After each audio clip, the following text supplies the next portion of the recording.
estamos de volta com o Espaço Editorial da TV Colunas e a nossa entrevistada de hoje é a professora Kênia.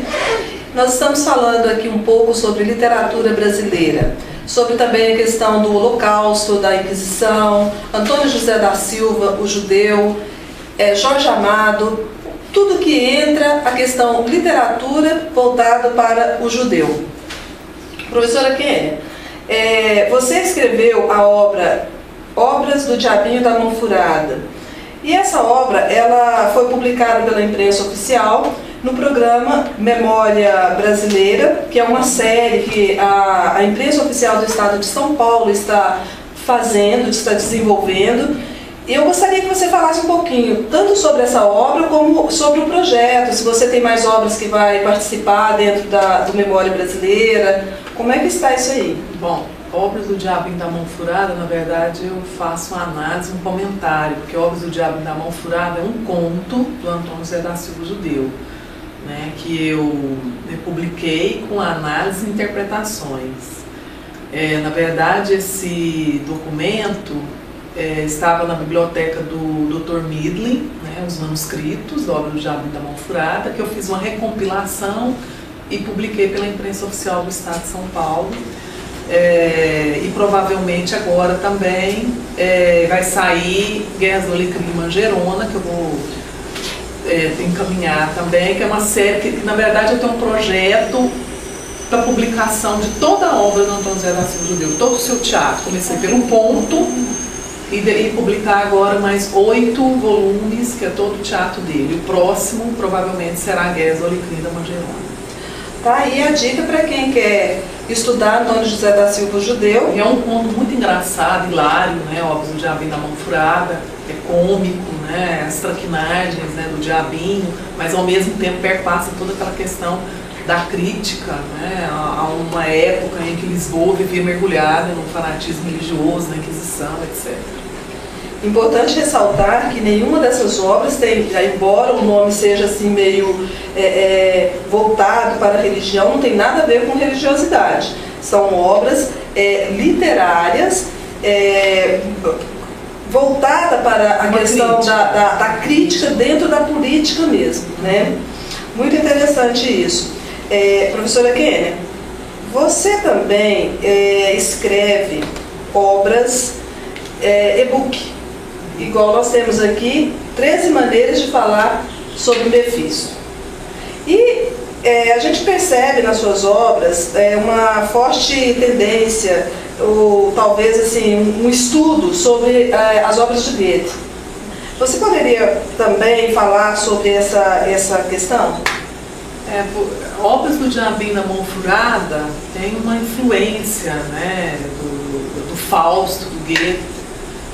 Então eu, inspirado principalmente nos estudos da professora Jerusa Ferreira da PUC de São Paulo, que estudou com profundidade os diálogos intertextuais entre a obra Fausto do Goethe no Brasil, então, inspirado um pouco nesse trabalho dela, eu também resolvi fazer um estudo, né, da Obras do Diabinho da Mão Furada, mostrando as influências, o diálogo que existe entre o Antônio José e a obra do Goethe, né?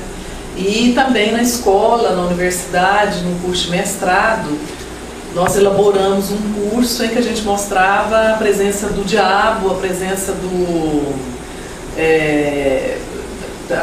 desse personagem, né? Mefistófeles nas obras, na literatura brasileira. E foi muito interessante, porque cada aluno produziu e escreveu um artigo, depois ao final do curso, sobre a presença de Mefisto ou diabo na literatura brasileira. E disso nós organizamos, né, depois um livro, um e-book, em que cada aluno participou com um capítulo do livro. E foi interessante porque se chama... qual é o nome aí do livro? Por favor. 13 maneiras de falar as 13 maneiras de falar sobre o Mefisto, porque são exatamente 13 artigos, né, de 13 alunos, né, sobre essa questão do diabo na literatura brasileira. Então a gente tem desde Guimarães Rosa, Machado de Assis, né, passando inclusive pelo cinema também, como que o diabo é visto, né, por forma de paródia ou paráfrase, né, dentro da literatura. Não deixa de ser uma coisa lúdica e crítica também. Muito bem. E agora, saindo um pouquinho da questão das obras do judeu, né, e de tudo isso, nós vamos falar agora sobre a parte cômica, porque eu vou aproveitar a questão da comicidade, e eu quero falar sobre Mulheres Breves, que é uma obra composta por contos rápidos também, alguns breves, outros nem tanto, e toda ilustrada em estilo. Essa obra ela foi publicada em 2005 e você apresenta uma crítica, e todos os contos, o interessante é que todos eles são mulheres, né? Fale um pouco dessas mulheres. Isso é uma obra de ficção, né, que a gente às vezes resolve enfrentar também essa questão de contos, que é muito difícil de fazer, né, quer dizer, os estudos críticos e essa parte da ciência talvez seja mais fácil do que enfrentar a ficção, mas eu resolvi, né, dar a cara a tapa e fazer também contos, né, narrativas, e cada conto leva o nome de uma mulher. E é interessante porque esses personagens, né, povoavam meus sonhos, ficavam falando para mim, não vai me escrever, não vai falar sobre mim, né, até que eu resolvi falar e escrever, são capítulos, cada capítulo leva o nome de uma mulher. E tem de tudo aí, desde enfermeira, mulheres que estão presas, santas, né, professoras, prostitutas, tem de tudo, né, essas mulheres breves. E o legal é que são contos concisos, e se são ruins, são breves, a pessoa lê rapidinho, passa por eles, não tem que ficar perdendo muito tempo. Mas na verdade são só um exercício, né, eu diria que é só um rascunho, porque a gente sabe fazer ficção. É um trabalho doloroso, árduo, difícil. Nós temos excelentes ficcionistas no Brasil, excelentes contistas, né? O que eu fiz é mais uma brincadeira, né?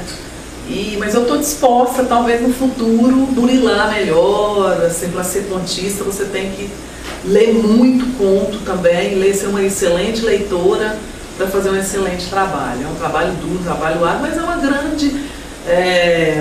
Na verdade, a gente toma pra gente mesmo esses desafios, é um grande desafio, que eu tomei pra mim, fiz uma brincadeira, dei a cara a tapa, agora que vem as críticas, né? E virou cinema, né? Bom, você sabe o professor Jacques Bosman, né? Ele leu o livro, achou interessante, me convidou, a gente fez o filme, tem o filme também Mulheres Breves. Uma coisa interessante, eu achei que essas mulheres iam ser breves, elas ficaram longas, né, compridas, porque viraram cinema, né, também. Isso é bom, porque a questão de trazer a obra para dentro do cinema deixa mais uma vez assim, bem claro que não existe uma área separada. Na verdade, uma área convida a outra, e assim a gente vai fazendo esse emaranhado literário que é tão gratificante, né? O professor Jacques é uma pessoa que a gente tem profunda admiração. Eu também tive o prazer de ter um conto meu, um poema meu, né, feito em forma de cinema. E foi muito bom, porque ele é uma figura que dá vida à imaginação, né? Muito bom. E, professora, nós também temos no seu currículo a questão da literatura infantil. E a literatura infantil, ela é muito presente nas instituições e muito necessária para a base escolar. Eu fui sua aluna, né, tive assim grandes momentos literários por intermédio do conhecimento que você nos repassou. Então, eu fui apresentada a obra de Carlos Heitor Coni por intermédio seu, e tudo isso assim, eu agradeço muito. Eu gostaria que você comentasse sobre a questão da literatura infantil.